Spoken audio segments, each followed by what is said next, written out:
हर हर महादेव दोस्तों, आज से हम प्रश्न उत्तर की सीरीज शुरू करने जा रहे हैं। आपको अध्यात्म से रिलेटेड कोई भी सवाल हो जिसका आप जवाब ढूंढ रहे हो तो आप कमेंट बॉक्स में ज़रूर उसका सवाल रखिए। हम उसका जवाब देने के लिए प्रयत्न करेंगे।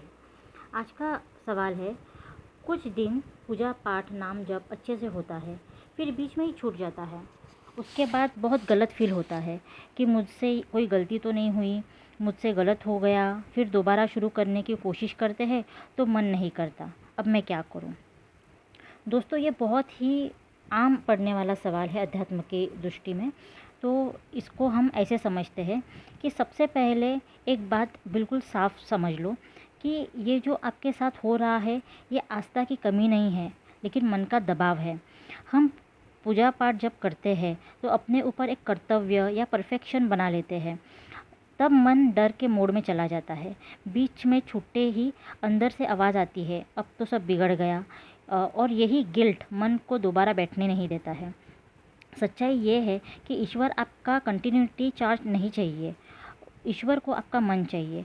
पूजा छूटना कोई पाप नहीं है, लेकिन पूजा छूटने के बाद खुद को दोषी मानना वह चीज़ है जो पूरा पूजा को आपसे दूर ले जाती है। अब प्रैक्टिकल तरीके से हम समझते हैं।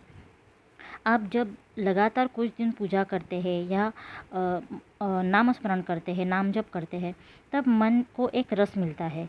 किसी कारण से छूट गया समझो, तो थकान हो, घर की कोई परिस्थिति हो, ऑफिस की कोई परिस्थिति हो, फिर कभी कभी ऐसे ही बोर हो जाता है, इसलिए हम पूजा वगैरह नहीं करते हैं।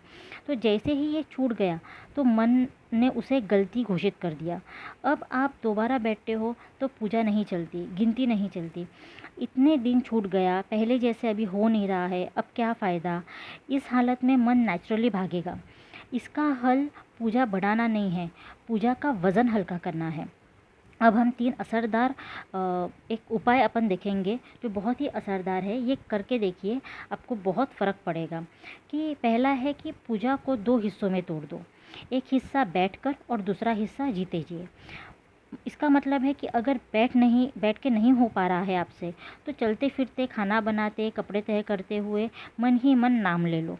ये मत सोचो कि ये असली पूजा नहीं है, यही पूजा है। ठीक है। दूसरा है कि बीच में छूटने पर एक नियम बना लो कि मन में बसा लो इतना और बोलो कि जो छूटा है वो छूट गया, अभी से शुरू करो। ना माफ़ी मांगो, ना पछतावा करो। ईश्वर डर से नहीं, सरलता से पास आते हैं। और तीसरा है कि रोज़ की पूजा को एक कम से कम लेकिन पक्की बना लो। मतलब एक माला किया वो भी बहुत है, 5 मिनट के लिए किया वो भी बहुत है, लेकिन रोज़ एक लक्ष्य बना लो और मन को बोलो कि ये मैं कर सकता हूँ। जब मन को जीतने का अनुभव मिलेगा वही रस आपका आएगा। अब एक और ज़रूरी बात है कि आप पूजा से नहीं थकते हो। आप खुद की उम्मीदों पर पूरा न उतरने के कारण आप थक जाते हो। ठीक है। इसलिए पूजा को फिर से सहारा बनाइए, इम्तिहान नहीं। ठीक है। और एक डेडिकेटेड प्रार्थना आप रोज़ आप कर सकते हो, जैसे कि ईश्वर, मेरी पूजा बोझ ना बने, मेरा मन सरल हो, डर छूटे और मैं बिना अपराध बोध मैं तुम्हें याद कर सकूं। जो छूट गया उसे छोड़ने की शक्ति दो और जो है उसमें टिकने का सुख दो। अब आप बताइए, आपको ज़्यादा तकलीफ़ किस चीज़ से होती है? पूजा छूटने की गिल्ट से या दोबारा शुरू करने के डर से? ठीक है, कमेंट में ज़रूर लिखिए। और इस मैसेज के वजह से बहुत लोगों को कुछ नया करने का और नाम जप करने का, पूजा करने का एक दिशा मिलेगी। ठीक है। आप जितने लोगों से हो सके उतने लोगों को ये शेयर कीजिए। और कोई भी आपके मन में अध्यात्म से रिलेटेड सवाल हो वो आप कमेंट में ज़रूर लिख सकते हैं। उसका जवाब देने की हम पूरी कोशिश करेंगे। हर हर महादेव, जय भवानी।